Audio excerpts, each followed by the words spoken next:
in special moments like this very hour. For the grace of the common good, the commonwealth, including such grace as we have known here in this school and university, a university founded expressly for such common good and located along an avenue of commonwealth, we are thankful. Grant us, we ask, in commencement and graduation, such a divine dialectical capacity to be thankful both for personal gifts and for communal graces. Amen.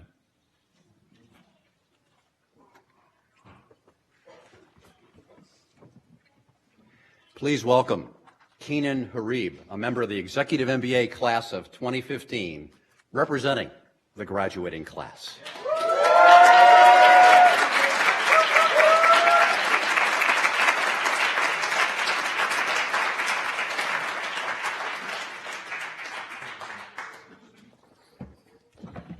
Now that you got the clapping out of your system.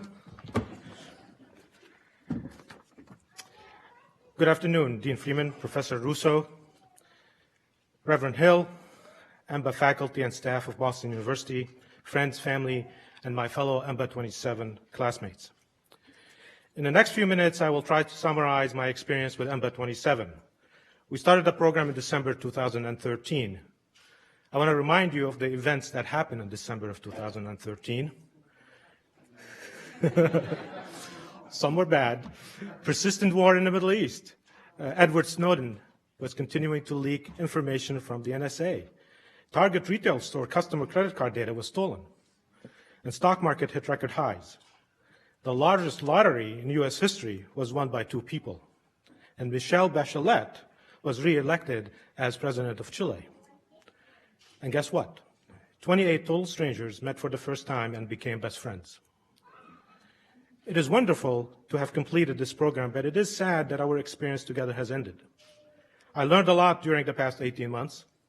I learned how to read and interpret financial statements.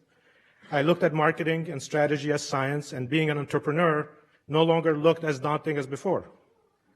We all agreed that the academic material was skillfully organized all the way to the final module, which included sustainability course. The course started with Professor McManus delivering the bad news that the world economy will collapse in 2030, a mere 15 years from now. It is a good thing that we didn't start the program in 2013 with that news, because I think we would have quit then. But a different way to look at this is that this prophecy and our timing are perfect. In a way, you are here to save the world. We are in the midst of revolutionary changes in technology and geopolitics, global rise in middle class, and rapidly changing business models. We are part of this. But how do we do it right? I think that our experience with each other and what we learned will help. First, let me start with a few things that I learned from my colleagues, good and bad. I learned that pretending to take notes during class while watching World Cup soccer finals is not a good idea. Never let the professor hear you say, "I don't know why I'm learning this. I will never need to use it." Especially another one I learned never to say to Professor Melvin Menzes, "I had to walk out for a conference call with my work. Did I miss anything important?" One more thing. Stop asking what's going to be on the test.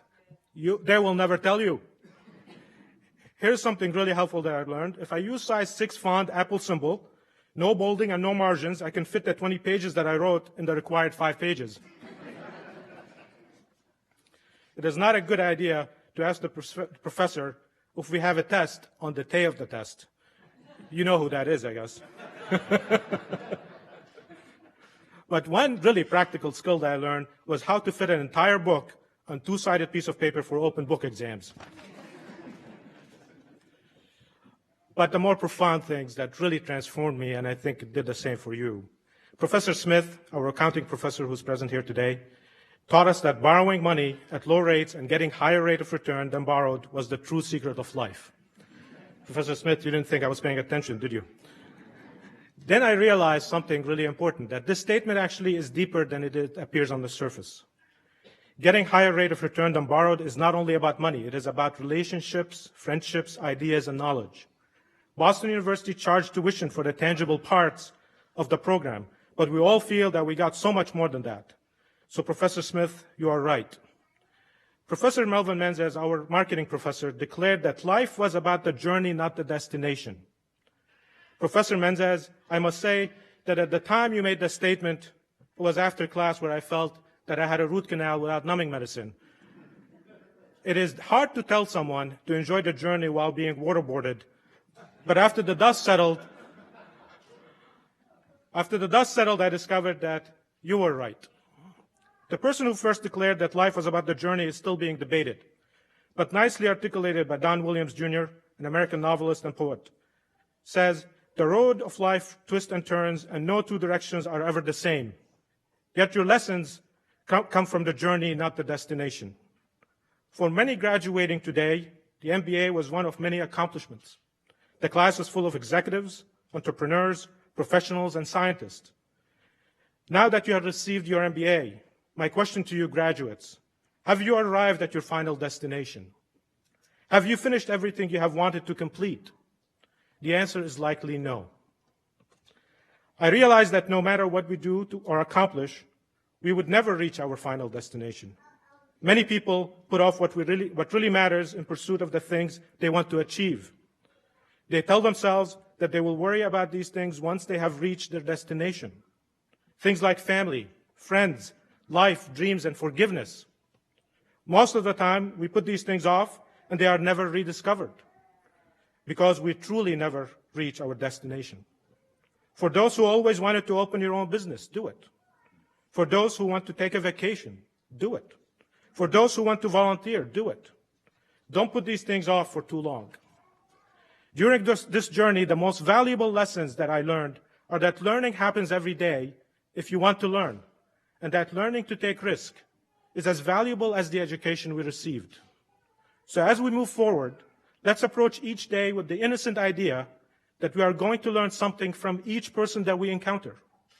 Appreciate that people we encounter every day are a moving encyclopedia of knowledge and experiences that we have the opportunity to tap into at will. We can potentially learn as much from the person serving us lunch at a fast food joint as we can from the CEO of a Fortune 500 company. Open yourself to them and be open to learning from them. It will feed you, it will enrich you. As Buddha said, there is no wealth like knowledge and no poverty like ignorance. Learning from others, including those that you have nothing in common with, allows you to look at problems from several dimensions. Don't make assumptions, be curious and probe. Challenge yourself. Ralph Waldo Emerson said, unless you try to do something beyond what you have already mastered, you will never grow. Although many of us share these beliefs, some of us have certain fears that stand in the way of moving forward. Fear is a powerful emotion, and the strongest kind of fear is fear of the unknown.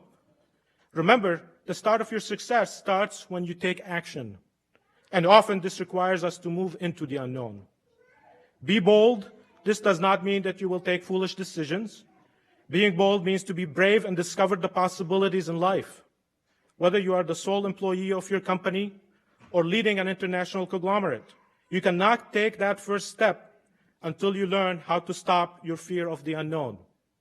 Get over your fears by asking small questions, taking small actions, solving small problems, and celebrating small successes. The journey will have its share of disappointments, but don't be afraid to fail.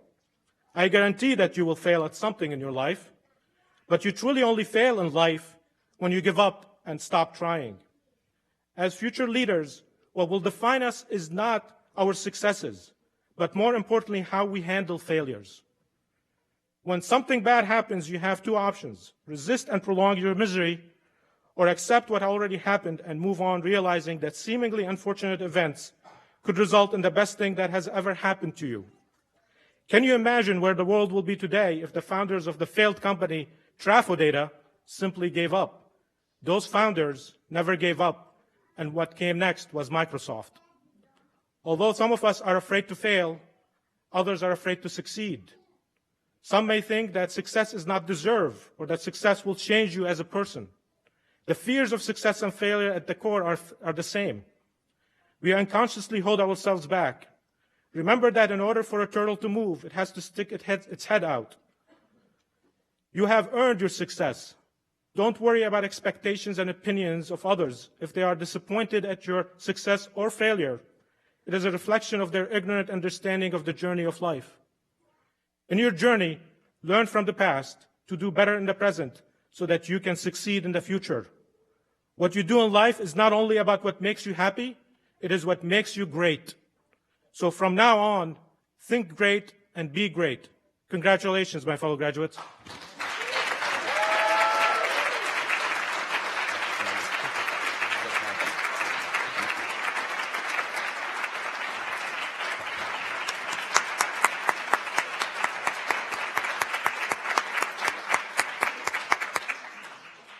Thank you, Keenan, for your passionate words of reflection and advice that are applicable for all of us here present today, and also for doing the impossible, summarizing the key learnings of the Executive MBA in less than 5 minutes.